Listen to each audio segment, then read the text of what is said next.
Ladies and gentlemen, welcome to tonight's edition of Q&A and your host, Jack Black. Good evening and welcome to tonight's edition of Q&A. Joining me on the panel tonight is the Archbishop of Sydney, Johnny D'Amico, and the CEO of the Mardi Gras Association, Pierre Eltano. Hello! Today we're debating the topic of whether Jesus really rose from the dead. We'll start with you, Mr. D'Amico. Well, it's great to be back at Q&A, and I would like to thank the local campus, Crusade for Christ Group, for inviting me to participate in this debate. I would also like to thank Jack Black for his willingness to enter in this kind of stimulating exercise, because I very much enjoy good intellectual exchange, and I hope we can have some kind of fun here tonight. Now, firstly, we will be discussing the historical grounds for believing in the resurrection of Jesus Christ, grounds on which I think are very good.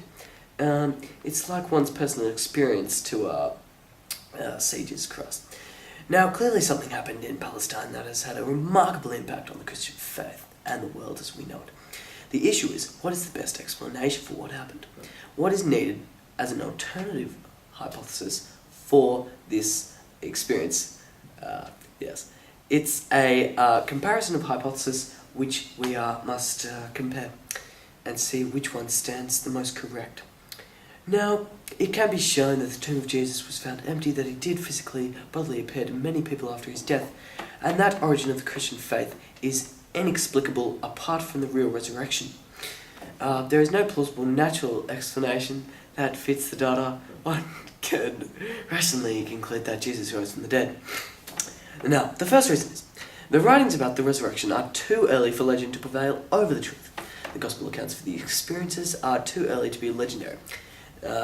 One of the reasons is that Acts makes no mention of historical events that took place between 60 AD and 70, such as the destruction of Jerusalem. Excuse me, I interject. Please, Pierre, quiet. Pierre, please, there's too much Satan inside of you. Now, these points are among many that provide a powerful case for the tomb being empty that Sunday morning after Jesus' death. Because it is very difficult to refute on historical grounds. The historian Michael Grant, who himself is not a Christian, says the historian cannot justifiably deny the empty tomb. If we apply the same sort of criteria that we would to any other ancient literary sources, the evidence is firm and plausible, enough to necessitate the conclusion that the tomb was indeed found empty. Very interesting, Johnny. And finally, Pierre, most people who reject the empty tomb do so because of philosophical assumptions or prejudices, such as miracles are impossible. But this type of assumption may simply have to change in light of historical fact. That's some interesting stuff there, Johnny. How would you respond to that, Pierre? Well, thank you, Jack, for letting me be here today. It's really a pleasure to be in your beautiful company. And for you, Jonathan, not so much. I'm not really a massive fan in being in a room with ignorant Christians, but anyway, we're here to debate. So, what are we debating about?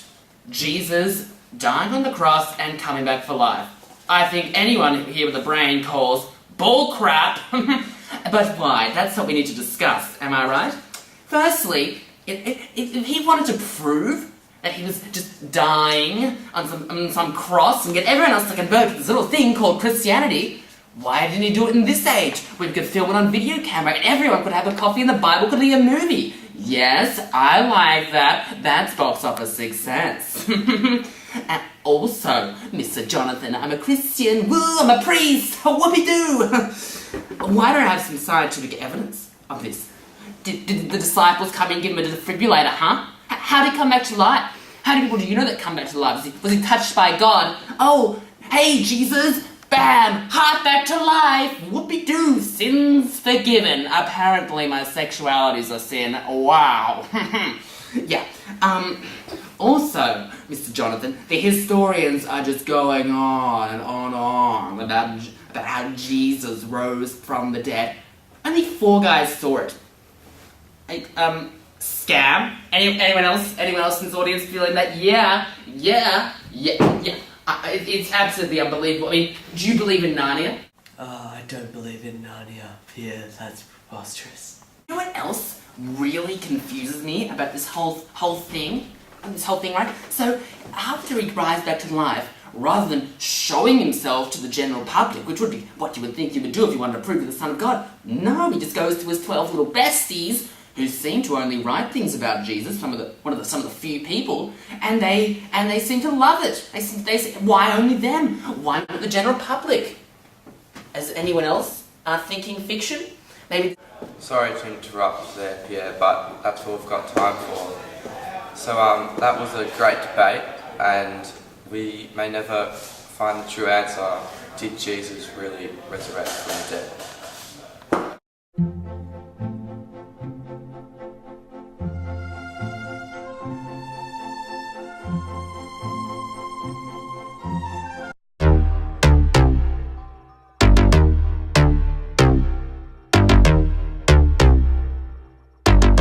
First things first, I'm the real